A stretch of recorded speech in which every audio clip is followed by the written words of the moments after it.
May I come in, sir? हाँ जी, Good afternoon, sir. Good afternoon, sir. बैठ जाइए। आपने भी समाजशास्त्र लिया है। जी सर। कभी कभी इंडिया में 4 से 10 महीने में कोई न कोई केस आता रहता है होमोसेक्सुअलिटी के विषय में, जी कि 2 लड़कियों ने मंदिर में जाकर पति पत्नी के रूप में रहने का निर्णय ले लिया, वहाँ शादी कर लिया। जी तो इसकी क्या ज़रूरत है, क्यों ऐसा होता है? सर, एक तो ये जीवन की स्वतंत्रता का प्रश्न है। अगर किसी को होमोसेक्सुअलिटी में ही जीवन का स्वतंत्रता का अनुभव हो रहा है तो सर वो उसी प्रकार रह सकते हैं। हालांकि सर ये प्राकृतिक रूप से नैतिक नहीं बताया जाता है, परंतु सर अब यह भी है कि जीवन की स्वतंत्रता का प्रश्न है, इस वजह से कई देशों द्वारा इसमें पूर्ण सहमति दे दी गई है कि अगर कोई इस प्रकार भी सही से रहना चाह रहा है, अपने जीवन को इसी में सही मान रहा है, तो वो वैसे रह सकता है। नहीं, वेस्ट में तो एक सुस्थापित चीज़ हो गई है, बहुत सारे दृष्टांत, जी सर। लेकिन यहाँ ना के बराबर मिलते हैं। जी और सर। जो मिलते भी हैं, अब कितने दिन चलते हैं इसका तो कोई रिकॉर्ड नहीं है, जी सर। लेकिन ये इस तरह का ट्रेंड डेवलप हो रहा है। जी सर। तो ये कहाँ तक औचित्यपूर्ण है? सर, जैसे कि भारतीय समाज अभी भी पारंपरिक मूल्यों के आधार पर चल रहा है, तो अभी भी यहाँ पर यही प्रथा चल रही है कि एक लड़के को एक लड़की के साथ ही विवाह करना चाहिए।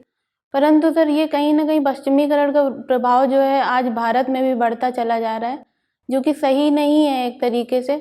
परंतु सर अगर किसी को जैसे भी वो जीवन जीना चाह रहा है तो उसके आधार पर भी उसे स्वतंत्रता दी जा रही है। तो मेरे ख्याल से सर जो जैसे जीना चाहे उसे ऐसे स्वतंत्रता है। अच्छा, अभी सवाल बहुत सारे हो रहे हैं लिव इन के विषय में, जी सर। उस विषय में क्या दृष्टिकोण है?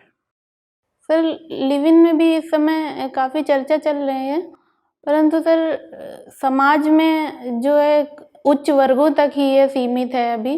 उच्च वर्गों में जो बच्चे हैं आजकल बाहर पढ़ाई के लिए नौकरी के लिए जा रहे हैं, वो लिव इन में रहना ज़्यादा पसंद कर रहे हैं।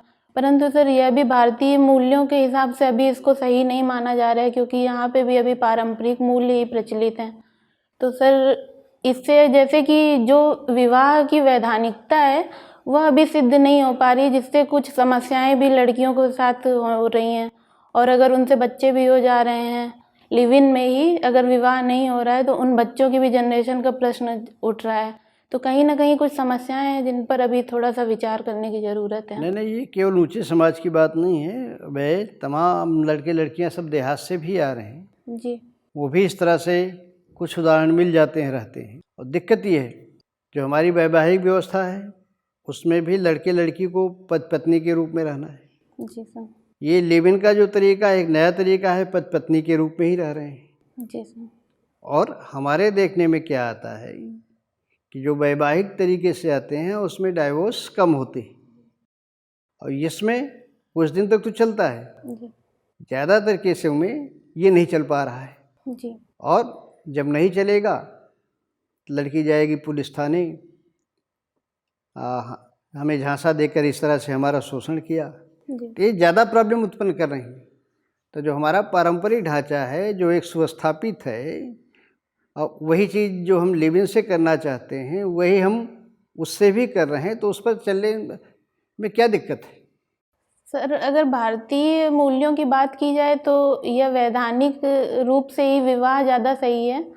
परंतु जो सर आधुनिकता की दौड़ में जो यंग जनरेशन इस समय दौड़ रहे हैं, वो कहीं न कहीं सामाजिक मूल्यों को भी कमज़ोर कर रहा है, और जो उनका व्यक्तिगत जीवन है जिसमें कई सालों बाद समस्या आ जाती है साथ में रहने में, उसमें भी सर विवाह में ये होता है कि दो पारिवारिक पक्ष साथ में रहते हैं, तो एक पारिवारिक जो लगाव होता है उसकी वजह से भी विवाह जो होता है वो काफ़ी लंबे समय तक चल जाता है। परंतु जो जो सर लिव इन में है वो लड़के और लड़की की व्यक्तिगत इच्छा पर ही होता है, जिसमें शायद आज के भारतीय परिवेश में माता पिता अलाउ नहीं करते हैं, मगर वो माता पिता की इच्छा के विरुद्ध भी रहते हैं, तो जिससे उन्हें सहयोग नहीं मिल पाता और ये रिश्ता कम दिनों तक चलता है। नहीं, जब लड़की एडल्ट हो गई है, अपने निर्णय के साथ ऐसा कर रही है, साथ रह रही है, तो टूटने पर वो थाने क्यों चली जाती है? सर क्योंकि अगर कोई घरेलू हिंसा उनके साथ होती होगी तो शायद वह जाती होंगी, और वैसे अगर लिव इन में दो लोग अलग होना चाहते हैं तो ये दोनों की इच्छा का परिणाम होता होगा, तभी अलग होते होंगे। नहीं, एक ने कह दिया कि हम शादी नहीं करेंगे, जाओ हम दूसरी जगह शादी करेंगे। सर अभी यहीं के एक महाविद्यालय में टीचर वो जेल में बंद है, इसी तरह का मैटर उसका था। नौकरी मिल गई तो उसने लड़की से कह दिया अब हम शादी ही नहीं करेंगे, और थाने चली गई, FIR कर रही है, सर झांसा देकर ऐसा किया। इसमें मेन मुद्दा सर वही व्यक्तिगत स्वार्थ का भी आ जाता है, और वैधानिकता इस रिश्ते की ना होना मेन वजह है सर इसकी। ठीक है ज्योति, जी सर। आपके व्यक्तित्व में जी सर। कौन से ऐसे 3 गुण हैं जिसकी वजह से आपको प्रशासन में चुना जाए? सर पहला गुण तो यह है कि मेरे द्वारा डाक विभाग में अभी जनता की सेवा 12 साल से लगभग की जा रही है प्रत्यक्ष रूप से, और सर मेरा जो दायरा है एक काउंटर तक ही सीमित है, जिससे मुझे लगता है कि मुझे इसे थोड़ा विस्तृत करने के लिए मुझे प्रशासनिक जिम्मेदारी मिलना चाहिए। दूसरा सर यह है ये कि आपके व्यक्तित्व का गुण नहीं है, आपने सवाल ठीक से सुना नहीं। Sorry sir. मैं आपसे पूछ रहा हूँ कि आपके व्यक्तित्व में ऐसे कौन से गुण हैं? सर उसमें सेवा भाव हो गया जनता के लिए, ठीक है। ये मेरा व्यक्तित्व गुण है। और दूसरा सर ये है कि मेरे अंदर जो समानुभूति है लोगों के समझने के लिए, दूसरा वो है सर मैं महिलाओं के और दिव्यांगों की समस्या को बहुत अच्छे से समझ सकती हूँ। और सर तीसरा यह है कि मैं किसी भी कार्य को करने के लिए दृढ़ संकल्प रहती हूँ। जैसे कि मैं अगर ऑफिस में भी कोई कार्य होता है तो उसे नियत समय में पूर्ण करती हूँ, और सर अपने अगर भविष्य के लिए है या पारिवारिक मूल्यों के लिए है तो सर वो भी मैं अच्छे से करती हूँ। तो मुझे लगता है कि मैं समाज के लिए भी दृढ़ संकल्प होकर अच्छे से कार्य कर पाऊँगी। अगर समाज के लिए सेवा भाव और जो गुण आप बता रही हैं जी उसके लिए तो आपको पॉलिटिक्स में होना चाहिए, क्योंकि प्रशासक के गुण तो इससे भी ऊपर होने चाहिए। सर एक जो राजनीति में शासक का गुण तो डिसीजन मेकिंग होना चाहिए। जी सर। निर्णय लेने की शक्ति होनी चाहिए। जी सर। समझ होनी चाहिए। शक्ति तो फिर प्रोविजंस देंगे, लेकिन समझ तो निर्णय लेने की होनी चाहिए। सर जब आप प्रशासन में होंगे तो आपको निर्णय तो लेने ही होंगे मेरे। तो आपने असली गुण तो बताया नहीं। Sorry sir. ठीक है, मुझे पहले ही रखना चाहिए। अब अपनी 3 कमियां बता दीजिए। सर मेरी 3 कमियां हैं कि सबसे ज़्यादा वर्कहोलिक हूँ सर। अगर काम का मेरे ऊपर भार रहता है तो मैं फिर अपने खाने पीने तक का ध्यान नहीं रखती हूँ। दूसरा ये सर कि सुबह थोड़ा लेट सो के उठना, कोशिश बहुत करती हूँ कि सुबह सूर्योदय के पहले उठ जाऊँ, मगर थोड़ा सा लेट लतीफ़ी उसमें हो जाती है। और तीसरा ये है कि सर जल्दी किसी पे विश्वास कर लेती हूँ। ये चीज़ 3 कमियाँ हैं मेरे स्तर पे। अगर आप जल्दी किसी पर विश्वास कर लेती हैं तो जी सर। प्रशासन में फिर आपकी इस खामी की वजह से आपको पता है कितना नुकसान होने वाला सर है? ऐसे मैं इतना भी नहीं विश्वास करती हूँ। अगर जैसे कोई गरीब व्यक्ति है। अभी कितने एक्सप्रेसवे हैं पूरे उत्तर प्रदेश में? सर 5 एक्सप्रेसवे हैं। कौन कौन से हैं? Purvanchal expressway, Yamuna expressway, Ganga expressway, Bundelkhand expressway और गोरखपुर एक्सप्रेसवे। ठीक है, गोरखपुर एक्सप्रेसवे कब उद्घाटन हुआ इसका? सर अभी याद नहीं आ रहा इसका। आर्टिकल 368 क्या प्रावधान करता है? सर ये संविधान संशोधन से संबंधित है। इसमें 3 तरह के संविधान संशोधन हो सकते हैं, साधारण, विशेष बहुमत के आधार पर, और तीसरा विशेष बहुमत प्लस आधे से अधिक राज्यों के सहमति के आधार पर। ऐसी व्यवस्था किन किन मामलों में की गई है कि 3 तरह की व्यवस्थाएं क्यों दी गई हैं? सर जल्दबाजी में संशोधन करना ही है जी सर, तो एक तरीका काफ़ी था, लेकिन ये 3 तरह की व्यवस्था किन किन परिस्थितियों के लिए दी गई? सर जैसा कि भारत एक संघात्मक राज्य है, यह कई राज्यों से मिलकर बना हुआ है, तो इसमें प्राथमिकता दी गई है कि कोई भी ऐसा भी कार्य ना हो पाए संसद के द्वारा जिसमें भारतीय हितों को चोट पहुँचे। जैसे साधारण है तो सर इसमें इतना राज्यों को कोई लॉस नहीं होता है। कोई विधि बनाना है तो वो संसद के स्तर पर हो जाएगा, और कहीं अगर विशेष बहुमत जहाँ पे होता है उसमें सर तर्क वितर्क होता है कि कोई चीज़ संविधान संशोधन के लिए सही है कि नहीं, उसमें लोकसभा और राज्यसभा का प्रॉपर प्रतिनिधित्व होता है। और सर राज्य वाले में ये होता है कि अगर राज्यों की सीमा के संशोधन या उनके राज्य के परिप्रेक्ष्य में कोई संविधान संशोधन किया जा रहा है तो कहीं से वो राज्यों के हितों को ना मतलब क्या करें, उसको क्या बोलेंगे सर, हितों को चोट ना पहुंचाए राज्यों को। तो इसकी वजह से राज्यों को भी उसमें सहमति ले ली जाती है। तो कहीं ना कहीं किसी भी तरह से किसी भी संघात्मक व्यवस्था में चोट ना पहुंचे, इस वजह से 3 संविधान संशोधन का प्रावधान रखा गया है भारत में। ठीक है। भारत के में जो हम कहते हैं यूनियन और यूएस में जब कहते हैं फेडरेशन, जी तो दोनों में क्या अंतर है?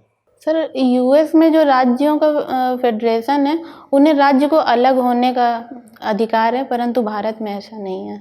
अच्छा, वो अलग इसलिए नहीं हो यूनियन सकते। बोलते हैं। जी सर। संविधान में महिलाओं के लिए क्या क्या प्रावधान किए गए हैं और कहाँ कहाँ किए गए हैं? सर संविधान में तो सबसे पहले मूल अधिकार दिए गए हैं महिलाओं को समान रूप से।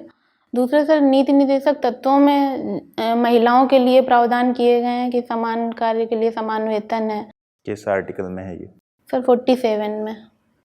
47 में? सॉरी सर याद नहीं आ पा रहा। 47 में सर पोषाहार का है संभव। महिलाओं के लिए बताइए। सर सॉरी याद नहीं आ रहा। कोई बात नहीं। और कहाँ है प्रावधान? सर पंचायती राज में है कि महिलाओं को 1/3 आरक्षण दिया जाएगा, और लोकसभा और ये राज्य। संविधान में लिखा है कि 1/3 आरक्षण दिया जाएगा? जी सर ये है। किस आर्टिकल में? सॉरी सर आर्टिकल याद नहीं आ पा रहा। ठीक सर। ज्योति जी, जी सर से अभी आपकी जो चर्चा हो रही थी, मान लीजिए आपको एक मौका दिया जाए, आप समाज विज्ञानी हैं और एक आपको समाज बनाना है, तो उस समाज में आप नैतिक मूल्यों को बढ़ाना चाहेंगी या विधिक मूल्यों को? जैसे हमारे ये नैतिक मूल्य हैं कि हम लिव इन में ना रहें, हम होमोसेक्सुअलिटी ना करें, बट ये दोनों चीज़ों को लेकर के हमारे लीगल राइट्स अलग हैं। लीगल राइट्स कहता है कि हमारा इंडिविजुअल राइट्स है, मैं जहाँ चाहूँ, जैसे चाहूँ, जब चाहूँ, जिसके साथ रहूँ, इसमें किसी को कोई आपत्ति नहीं होनी चाहिए। तो आप कौन सा समाज बनाएंगे? आपको एक मौका दिया गया है समाज बनाने का। सर मेरी पहली प्राथमिकता तो भारतीय परिदृश्य को देखते हुए नैतिक मूल्यों पर ही जाएगा, क्योंकि सर नैतिक मूल्य कहीं ना कहीं विधि के शासन में बहुत महत्वपूर्ण है भारत में।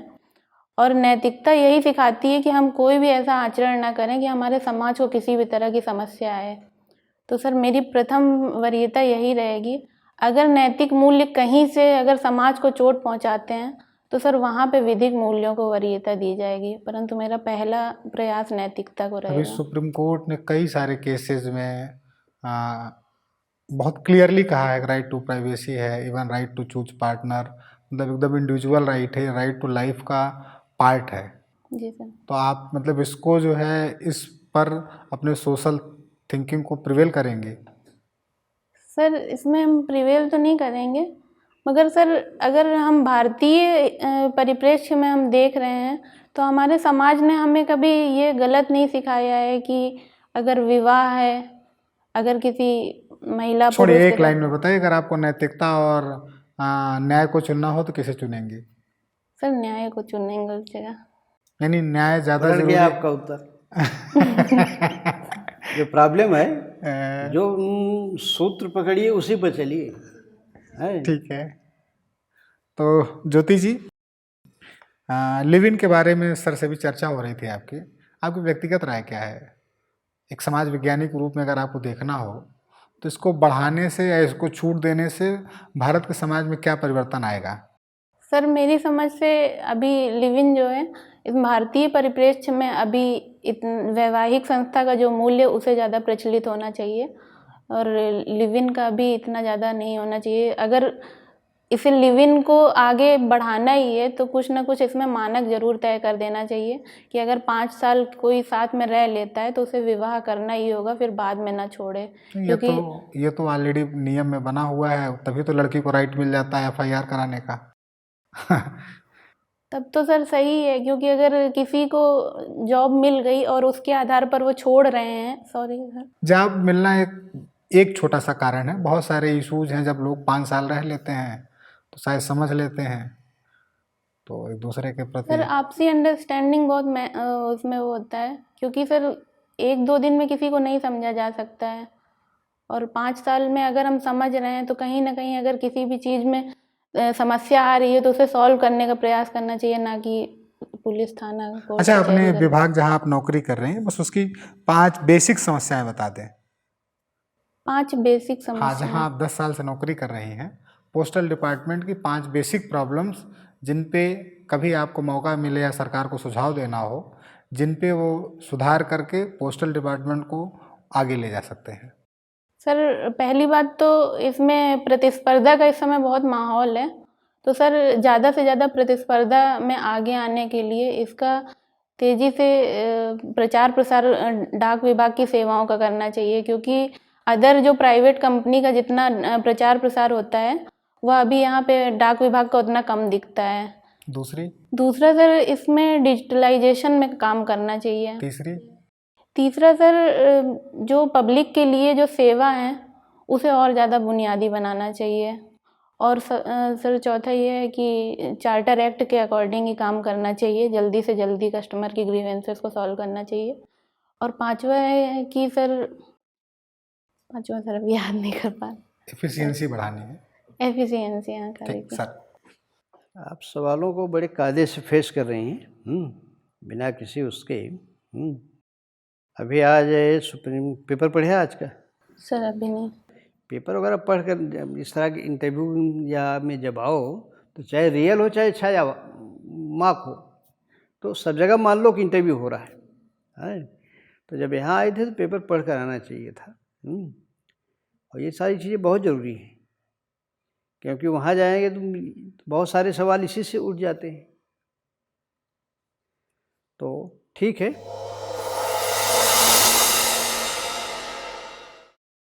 आज का क्या अनुभव रहा ज्योति? सर आज ठीक था थोड़ा सा। आज ठीक नहीं था, आज बहुत ठीक था। Thank you. ठीक है, जी। पहली चीज़।